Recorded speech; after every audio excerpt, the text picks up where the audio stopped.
안녕하세요. 찾아가는 법불기 제5탄 법률 혼닥터 편으로 돌아온 제14기 법무부 블로그 기자 오영서입니다.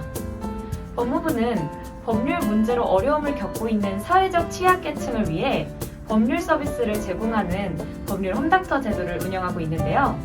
오늘은 법률 혼닥터가 무엇인지에 대해서 알아보고 직접 법률 혼닥터로 일하고 계신 분을 만나보면서 이야기를 나눠볼 예정입니다. 그럼 먼저 법률 혼닥터가 무엇인지에 대해서 알아볼까요? 법률 혼닥터 제도는 법무부와 지방자치단체, 사회복지협의회가 함께 진행하는 사업으로서 변호사 자격을 가진 법무부 소속의 법률 혼닥터가 지역 거점 기관에 상주하면서 취약계층에게 소송 수행을 제외한 1차 무료 법률 서비스를 제공하는 이른바 찾아가는 법률 주치 제도입니다. 그렇다면 법률 혼닥터가 마을 변호사와 다른 점은 무엇일까요? 마을 변호사 제도는 주민센터에 주민이 상담 신청을 하면 동마다 연계된 변호사가 월 1회 정도 주민센터에 방문하여 법률 상담을 실시하거나 전화 상담을 하는 일시적 법률 제공 서비스를 말합니다. 반면 법률 혼닥터는 취약계층이 방문하기 쉬운 시청과 구청 등에 항상 상주하면서 상시적으로 연속적인 법률 서비스를 제공합니다. 법률 혼닥터는 기초생활수급자, 장애인, 독거노인, 결혼이주 여성, 범죄 피해자, 농어촌 주민, 저소득 주민 등 법률적인 도움이 필요하지만 도움을 받기 어려운 사회적, 경제적 취약계층이라면 누구나 이용이 가능합니다. 법률 혼닥터를 통해서 법률 상담, 법교육, 소송 절차 안내, 법률구조 법인 및 사회복지기관 연계 등의 법률 서비스를 받으실 수 있는데요. 채권 채무, 임대차, 이혼 친권 양육권, 상속유언, 손해배상, 개인회생, 파산 등 생활법률 전반에 관한 법률 서비스가 제공된다는 사실. 다만 법률문제 상담 및 법률문서 작성 도움을 넘어선 소송 수행 및 법률문서 직접 작성은 법률 혼닥터의 업무 범위에서 제외되며 법률구조공단으로 연계해드립니다. 가장 궁금한 이용 방법이죠?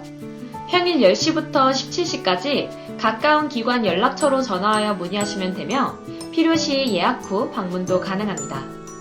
또한 간단한 법률 문제는 전화를 통한 법률 상담도 가능합니다.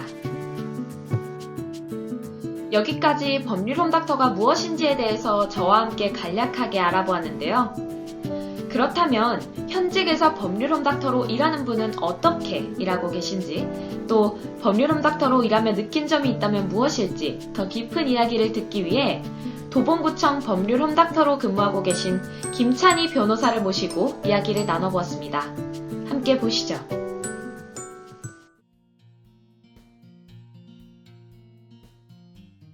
네, 안녕하세요. 저는 법무부 인권구조과 소속으로 지금 도봉구청에 파견돼서 법률 혼닥터 일을 하고 있는 김찬희 변호사입니다. 저는 법률 혼닥터를 2018년 7월부터 시작을 하였고요. 현재 4년 5개월 정도 근무하고 있습니다.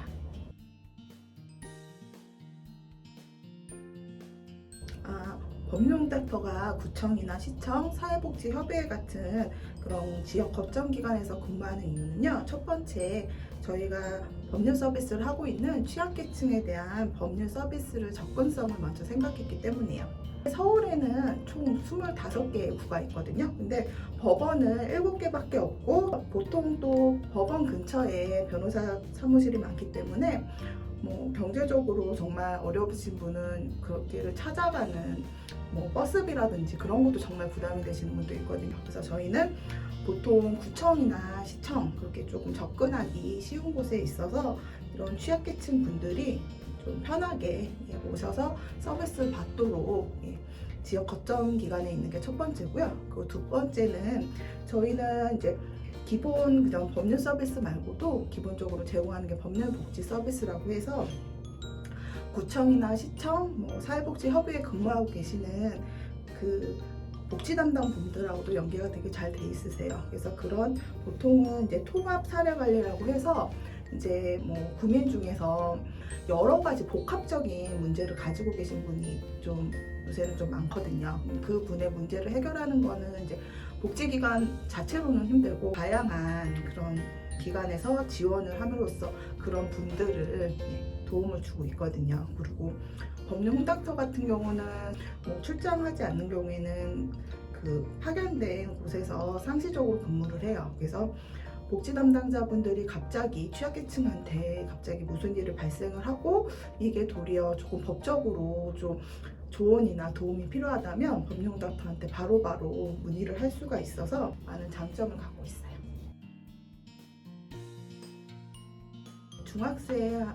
학생을 둔 그 할머니께서 그 구청에 있는 담당 그 복지사분하고 함께 찾아오셨어요. 그 지금 중학생인 학생은 초등학교 때 갑작스럽게 부모님이 돌아가셔서 친할아버지가 키우고 있었고요. 이 할아버지가 그 학생의 미성년 후견으로 지정되어 있었어요. 근데 안타깝게도 이 할아버지도 지병으로 이제 돌아를 가셔서 결과적으로는 이 중학생의 그 미성년 후견인이 이제 없는 상태가 되었거든요. 근데 재혼한 할머니는 그 초등학교 때부터 자기 그 중학생 학생을 손녀라고 생각을 하고 계속 이제 키워왔기 때문에 같이 살고 자기가 이제 미성년 후견인이 되기를 바라셨어요. 근데 정확하게 말해서는 이제 혈연 관계는 없는 관계여서 그 할머니께서 본인이 그 손녀의 미성년 후견인이 될 수 있을까 되게 걱정을 많이 하시더라고요. 근데 제가 혈연 관계가 없어도 흔히 이제 법원에 할머니가 이제 중학교 학생의 미성년자 후견인으로서 부족함이 없다라는 걸 좀 소상히 기재를 한 서면을 제출했고요. 그리고 이 할머니께서 결과적으로 그 학생의 미성년 후견인으로 되셨어요. 근데 그때 할머니께서 너무 감사하시다고 그 지나서도 계속 감사 인사를 하셔가지고 좀 기억에 많이 남았던 일이었어요. 되게 진짜 좋은 질문이에요. 법원에서 오는 서류는 주민등록을 한 주소지가 기준이에요. 그래서 본인이 주민등록지를 변경하지 않았으면 자기가 살지 않아도 이제 주민등록지 된 곳으로 법원에서 서류가 와요. 그럼 결과적으로 본인은 그 서류를 못 받게 되고 보통은 그렇게 되면 이제 공시송달이라고 해서 본인은 서류를 받지 않았는데도 사건이 진행되는 경우가 있고요. 또 법원에서 서류를 받았지만 이게 무슨 서류인지 신경도 못 쓰고 그냥 집에 두시다가 나중에 이제 일이 발생해가지고 오시는 경우가 있는데요. 그래서 제가 두 가지를 조금 예를 들어 드릴게요. 우선 민사에는 지급명령이라는 절차가 있어요. 그래서 보통 소송을 할 때 이제 법원에 뭐 소장을 제출하고 이제 진행을 하는 것이 아니라 서류만으로 이런 금전 청구를 할 수 있는 부분인데요. 이런 지급명령을 받으시면 2주 안에 꼭 법원에 이의신청서를 하는 걸 내야 돼요. 그래서 만약에 내지 않으시면 지급명령에 써져 있는 그 금전을 본인이 다 인정하는 셈이 됐기 때문에 결과적으로 그렇게 확정이 되면 그 확정이 된 지급명령 갖고 강제집행 같은 걸 할 수가 있거든요. 형사의 약식명령이라고 해서 이제 형사에서는 이제 모든 범죄에 대해서 다 이제 뭐 드라마에서 나오는 그런 형사재판을 하는 건 아니에요. 적시명령은 이의를 제기할 수 있는 기간이 7일밖에 안 돼요. 그리고 이 7일을 놓치시면 정식재판을 청구할 수가 없거든요. 이 약식명령을 받고 아무렇지도 않게 뭐 이게 내용이 뭔지도 모르시고 뜯어보지도 않으시다가 방치하셨다가 7일이 지나시면 아예 다툴 수가 없으세요. 그대로 확정이 되는 거기 때문에 결과적으로 법원에서 오는 서류는 조금 뭐 무서울 수도 있어요. 법원이라는 데에서 뭐 보통 좋은 내용을 통지하는 건 아니니까요. 하지만 그거를 방치하고 제대로 확인을 하지 않으시면 더 큰 문제들이 발생하시니까요. 꼭 법원에서 오는 서류는 확인을 하셔야 되고요. 말씀드린 것처럼 자기가 주민등록된 데가 없어서 뭐 이미 소송이 진행됐고 소송이 판결문까지 다 나와서 더 이상 나는 뭘 할 수 없는가라고 생각할 수도 있는데 이렇게 공시송달로 자기가 소송이 진행된지도 모르는 경우에는 추한항소라고 해가지고 그 사실을 안 날부터 2주 이내에 또 절차로 다툴 수가 있거든요. 그래서 어떤 게 뭐 다 끝났다라고 생각이 들더라도 좀 법률적 도움을 받으시고 다른 해결책이 있는지 확인해 보시는 게 좋을 것 같아요. 저는 그 월급을 받는 고용 변호사로 이제 5년간 근무를 했어요. 일을 하면서 좀 도와드리고 싶은 분이 있었지만 그 조금 제가 할 수 있는 만큼 할 수는 좀 없더라고요. 근데 제가 법률홍닥터라는 걸 알게 됐고, 법률홍닥터가 이제 소송 업무를 직접 하고 있지는 않아요. 근데 이제 송무를 이제 하지 않아도 충분히 여러 가지 방향으로 이제 법률적으로 도움을 제가 하고 싶은 만큼 충분히 할 수 있다라고 생각이 돼서 법률홍닥터에 지원하게 됐습니다. 제가 생각하기에 전국에 계신 이제 65명의 법률홍닥터 변호사님들이 각자 조금 업무에 있어서 중요하게 생각하는 분이 다를 것 같아요. 저는 조금 객관성을 좀 중요하게 생각을 해요. 그래서 보통을 보시면 가끔 이제 상담하시는 분 중에 자신이 원하는 답을 미리 생각을 하시거나 아니면 자기가 좀 듣고 싶은 답만 들어 하시는 분들이 있거든요. 저는 그 상담을 할 때 조금 객관적으로 좀 정확한 정보를 전달해 드리는 것을 가장 중요하게 생각하고 있어요.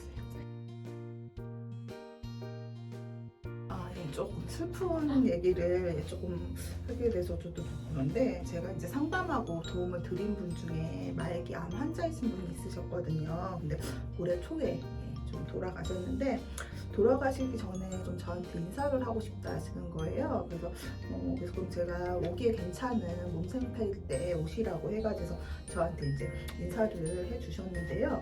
제가 이제 그분의 조금 장애를 가진 미성년자 자녀가 형사적으로 조금 문제가 있는 부분을 좀 해결을 해드리고, 다행히 이제 큰 처벌을 받지 않아서 그 어머님께서 되게 좀 많이 좋아하셨고, 제가 이제 그 분이 그래도 조금 하늘나라 가시는 데 있어서 그래도 이 부분은 조금 마음을 편하게 가실 수 있을 것 같아서 되게 조금 보람도 느꼈고, 그래서 좀 기억에 좀 많이 남아요.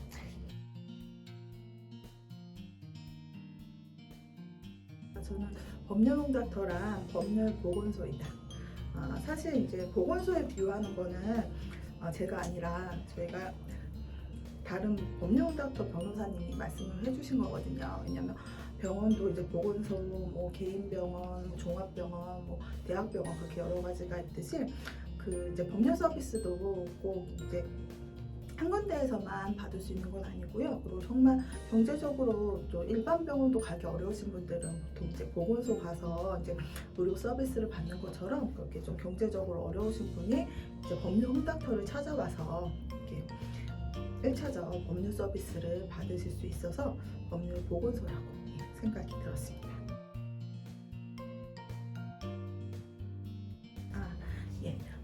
우선 이렇게 인터뷰 자리 마련해 주셔서 감사하고요.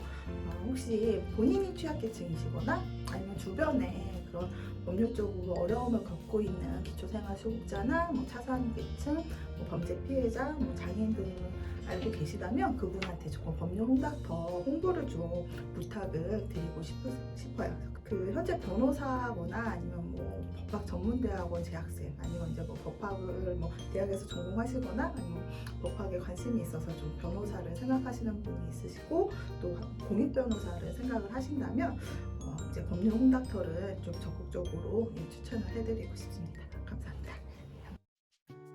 바쁘신 와중에도 오늘 찾아가는 법불기를 위해 시간 내어 좋은 이야기 많이 들려주신 김찬희 법률홍닥터에게 감사드립니다.